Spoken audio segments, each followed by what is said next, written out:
The COVID-19 pandemic sparked a wave of panic buying and hoarding from mid-March. The first things off the shelf was toilet paper, followed by yeast and flour. You can understand the yeast and the flour. The toilet paper was perhaps a little bit more curious and was certainly highlighted in the press. I guess also we have to understand that commercial bread doesn't last very long. It has a very short shelf life. So if you're panic buying for several months storage, you wouldn't have bread for more than a week before it goes moldy.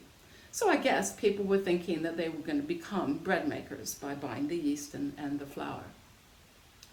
My name is Shirley Campbell, and many of you have traveled with me on various ship trips and land trips.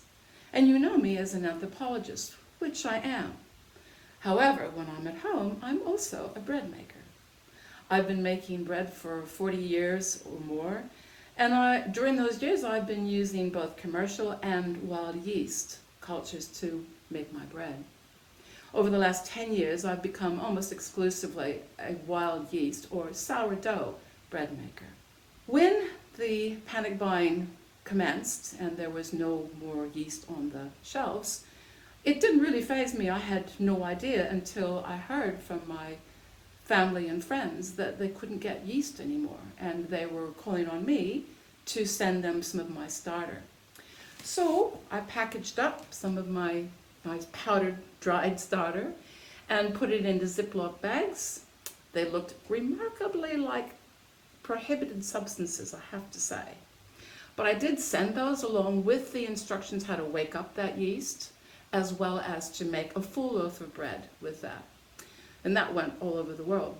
In the lives that we are now living with this continued threat of the virus, I was thinking of you, my Zegram family, and wondering whether you would be interested in any of the insights or things that I do when I make bread to help you along that road of making bread, helping you to navigate your way around the flours and the yeasts and the unruly dough that we invariably have when we're making bread.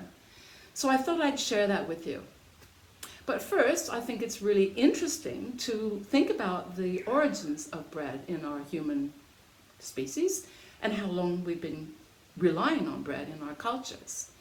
In Australia, we have the date of 30,000 years old. We know that Aboriginal people were making bread, flatbreads. We have grinding stones in 30-year-old deposits. And obviously with grinding stones, people are using a variety of seeds, wild grass seeds, and they're grinding it to a flour, mixing that with water, and putting it into the hot coals of their fires, making flatbreads. Now, flatbreads are, unleavened breads have been part of many different cultures throughout the years, and they continue to be very important in many different cultures. Leavened bread, however, has a very specific history, going back 6,000 years ago with the ancient Egyptians. You might recall that just last year, there were a group of scientists who had scraped out of the inner edges of the Egyptian vessels yeast extracts. They woke up the yeast and they actually produced a leavened bread. So the yeasts were still very active 6,000 years later. Just tells you how resilient this yeast culture is. So we don't know exactly how it happened, but the conjecture is that a family was eating porridge, they finished what they were in porridge, put the bowl aside, several days later finding it still sitting there, but it was bubbly and had a not unpleasant aroma. They would have maybe put some flour in it, mixed it with more water, let it bubble away, baked it, and voila, they had risen leavened bread. Now we know that the Egyptians were making leavened bread from 6,000 years ago. And that is the story of leavened bread and wild yeast, sourdough. As you start your journey into baking with sourdough culture, I think it's interesting to understand the difference between commercial yeast and the wild yeast of sourdough. Commercial yeast is, first of all, one yeast species, whereas the sourdough is at least 20 species of yeast and at least 50 species of bacteria. One of those compounds in the bacteria is an antibiotic compound. And I think it's really interesting because that antibiotic compound stops the yeast from getting invasive species into it so that it stays quite safe. It doesn't get molds really. Also with the bread, it does not go moldy, whereas as we know, commercial yeast breads do go moldy within 3 to 4 days. So that's one major difference. Also, this was developed from brewing beer back in the late 19th century. And from that, they developed this commercial yeast, hence the single yeast species that they use. Whereas we've already told you that this is 6,000 years old, the technique of using the naturally occurring wild yeast and bacterial species in the air around us, on your hands and in the flowers.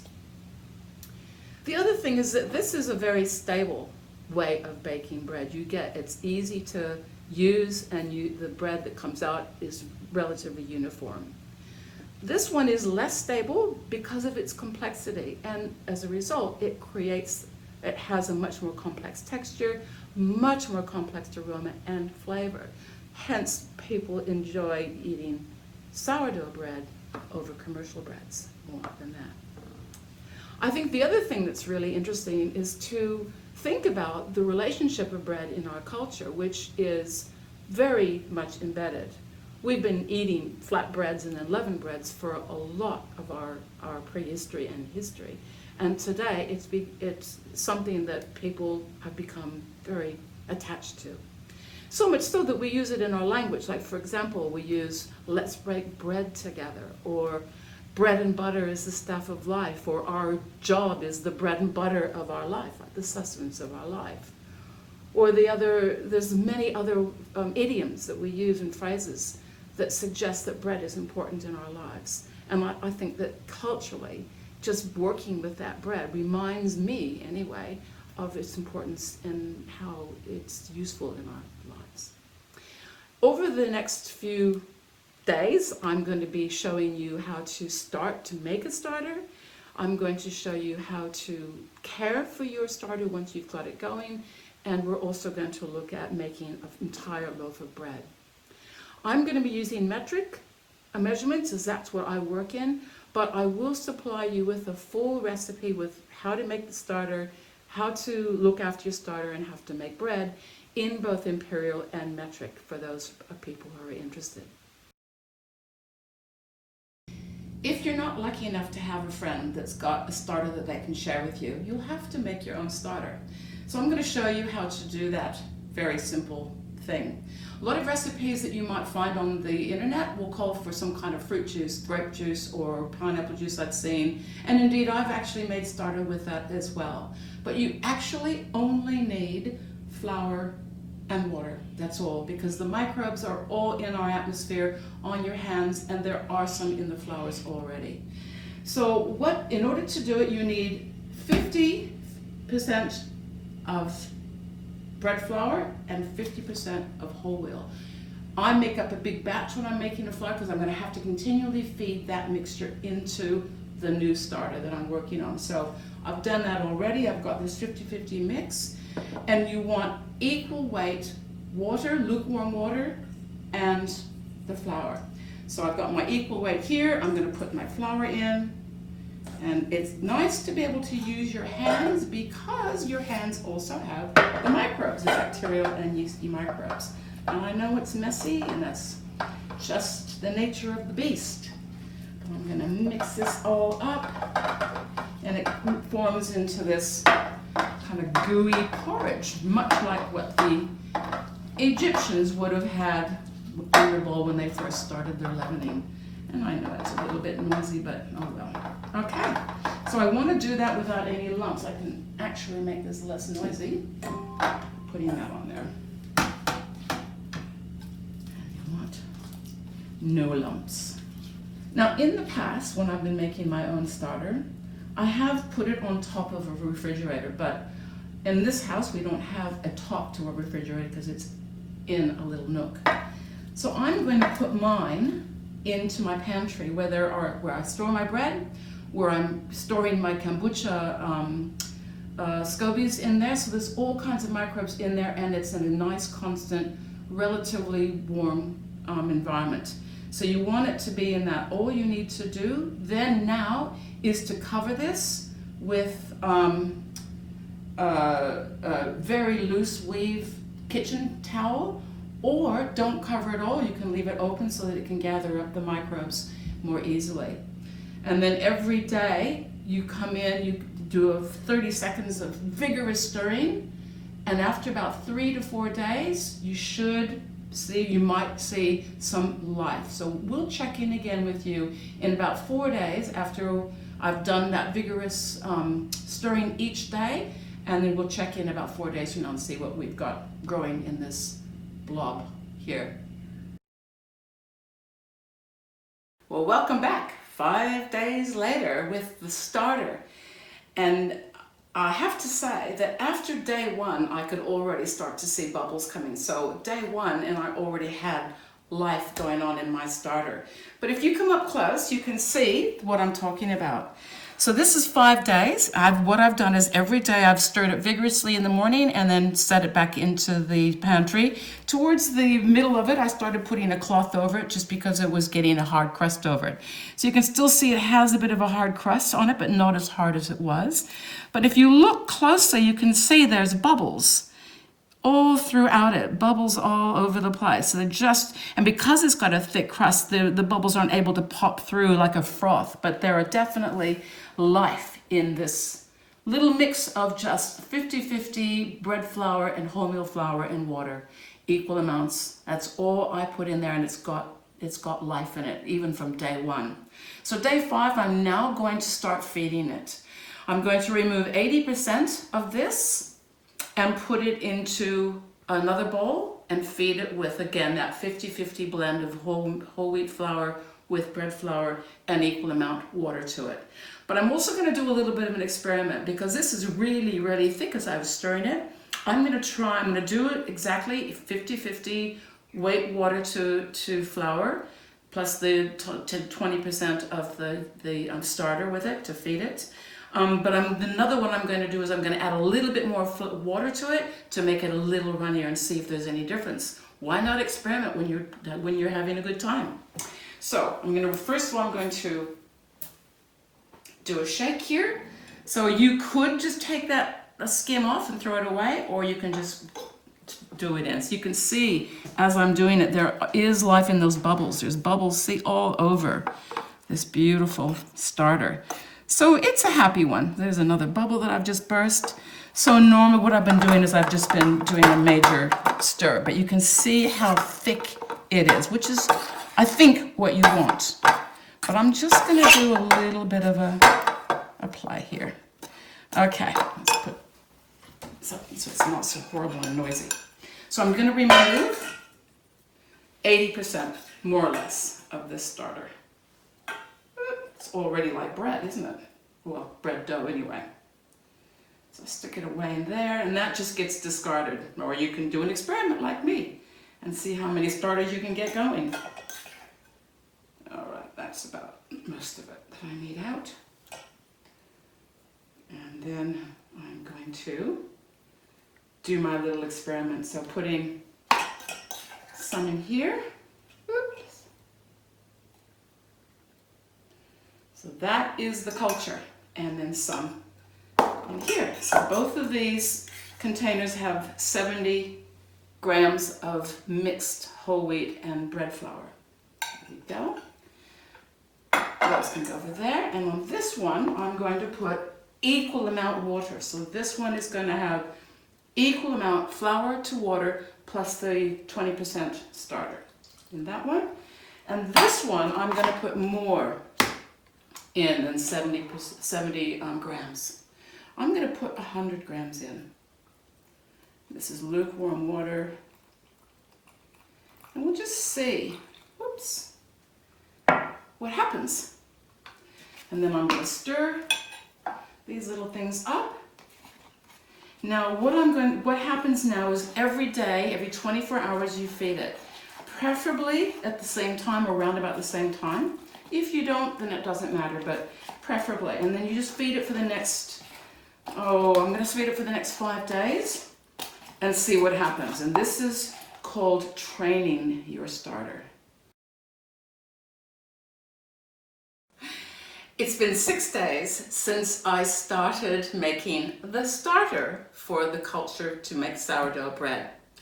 If you remember, I mixed 50-50, half whole wheat flour and half unbleached bread flour. And I keep that in here for my future feeding. At the time, 6 days ago, what I did was I mixed flour, half an equal weight of flour and equal weight of water. So it doesn't matter if it's 150 or 60 or whatever you choose, just make sure it's half the weight is in what is water, half the weight is this. And then I put it away for 6 days and let it sit and stirred it vigorously every day at around about the same time. Yesterday we came and I showed you the starter. And I said this is the first day that we're going to start feeding the starter and training it to be the way you want it to be. So come and have a look at what we have today. So remember that I decided I was going to do a bit of an experiment. So I was going to do one with equal amount of water to flour and 20% of the culture. That's this one here. The other one, I thought I'm going to put a little bit extra water. As you can see, I put 98 grams of water to 70 grams of flour. Both of them have lots of life, and that's why I'm filming again today, because it's just absolutely expanded. Not only do I have lots of bubbles inside, but if you look on top, you can see all kinds of bubbles going on in both of them. So they've just expanded. You can also see around the edge that the actual culture rose as it was munching away happily. They both rose to about here on this one and here on this one. So they were very, very happy. It's time for their next feed. So when you come to this stage, you want to feed the starter every day, round about the same time, but it's so forgiving, the mother, that if you miss a day, just feed it the next day. It's so easy to look after, really. So what you do is you have to take out 80% of the starter. This 80%, you throw it away. So I'm going to just use this one here. Take out 80%, more or less, give it a stir. And this is the thicker one. So happy. Now you may not get yours to be active as quickly as mine. As I said, I've got a very bread makey kind of a kitchen in here. So that's around about 80%. It doesn't really matter how perfect it is. I'm going to put on here, I've already rated, so 80, again, we're going to put 70 grams of flour and 70 grams of water. So that's the equal amount. And then I'm going to mix that all up. Now, what you do is you do this feeding every single day, if you can around about the same time, but as I said, it so does not matter very much. All you're doing is starting to train your starter to be used to your feeding regime and making sure that it is pretty much doubling every day, so 2/3 to a full double every day, and you watch it. So after about 2 to 3 hours, this is going to rise right up to here. It'll bubble away as it's munching away, and then it will drop back down again. And you want that to happen regularly. So you might feed it, I don't know, for the next week, depending on how your starter is activating as it's going through. So that's basically it. I'm not going to continue to show you how to do it. You can see what happens. If I'm going to be making, now that I have a new starters, if I was to be doing this ongoing, I would choose to do the 70 grams to 98 to 100 grams of water. So a little bit more hydration gives it more ability. So I think it's the grains, the cells within the flour grains that are able to expand more with water. And that is how you make a starter.